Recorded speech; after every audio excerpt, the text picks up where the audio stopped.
Anyway,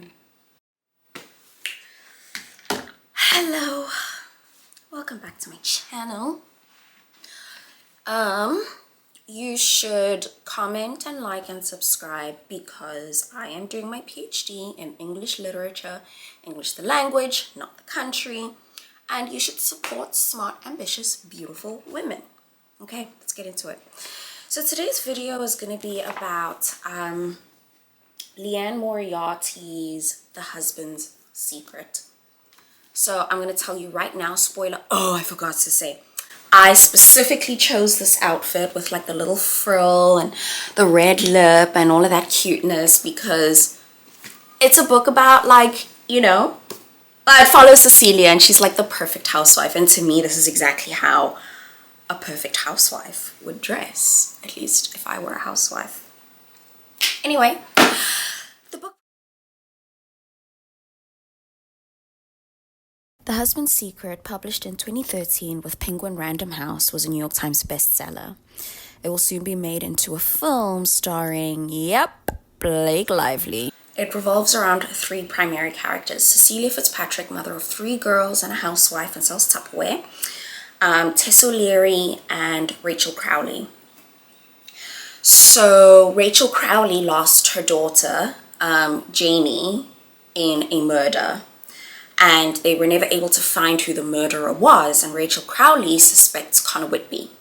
And Connor Whitby is a PE teacher at the same school that she works at. Tess O'Leary comes to town. By the way, this is all set in Australia. Sydney, Australia.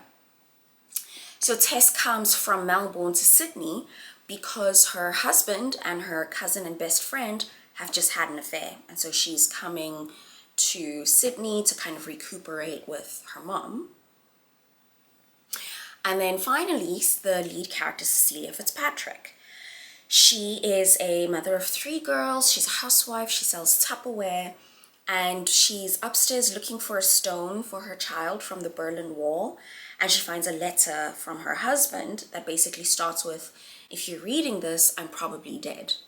So, of course, right, here's the central mystery. Gigantic spoiler alert.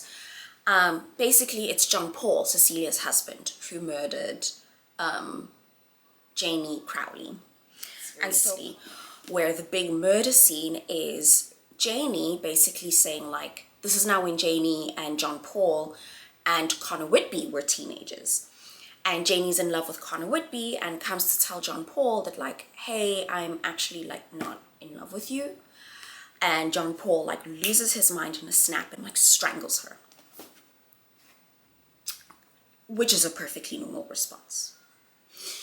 And so he feels super guilty. As I said, the murderer was never found. And so he writes this letter confessing this to Cecilia, but the letter starts with, "If I'm dead, then you're seeing this." And so after we find that secret, we're kind of seeing Cecilia dealing with what she just found out. And then the second big plot point is that Connor Whitby's on his way to see Tess O'Leary because they've started like a little thing. And the little girl, Polly, who is the Fitzpatrick's youngest daughter, sees Connor Whitby and like waves and wants to say hi to her PE teacher, and she gets on the bike and she keeps going. While at the same time, Rachel Crowley is in her car and sees Connor Whitby on the street and she presses the acceleration. And then she goes, and she's like, oh fuck. And we all get out and we realize Polly is underneath the car. Polly survives, but she loses her arm. And basically the book is setting up this like, it's poetic justice.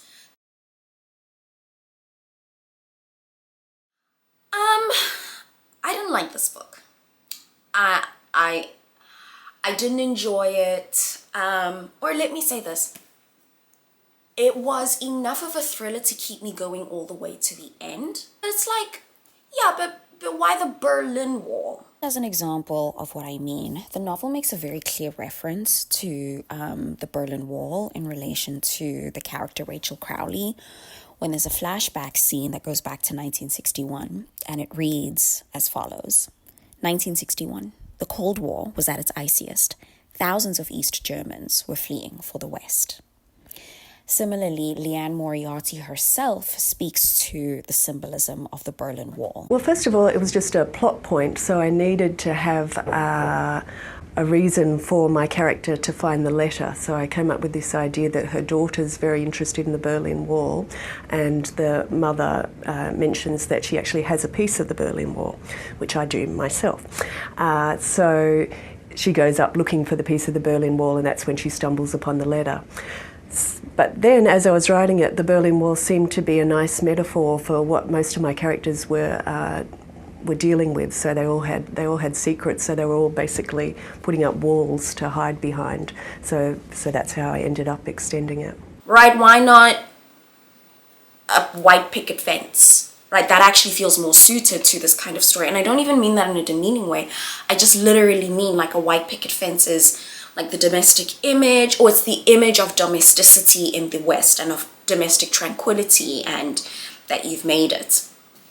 But to make a reference to the Berlin Wall is to also make a reference to the Cold War, to the USSR, to the collapse of the USSR. It is to make a reference between, right, the US versus, well, the West versus the East, communism versus capitalism, all of, right, the Berlin Wall is so evocative of the 70s. Who's this man? Mr. Gorbachev, bring down that Ronald Reagan. Do you know what I mean? Like it just speaks to so many different things that I would assume that she's not just referencing a literal wall, but she's also referencing some kind of like era, aesthetic, political setting. But that doesn't seem to be what's happening. Just to round up my thoughts, I just don't, other than like evoking the Berlin Wall and the quote that I shared with you, she doesn't seem to refer to it any more than that. She doesn't like explore symbolism any more than that, and that's what's confusing me.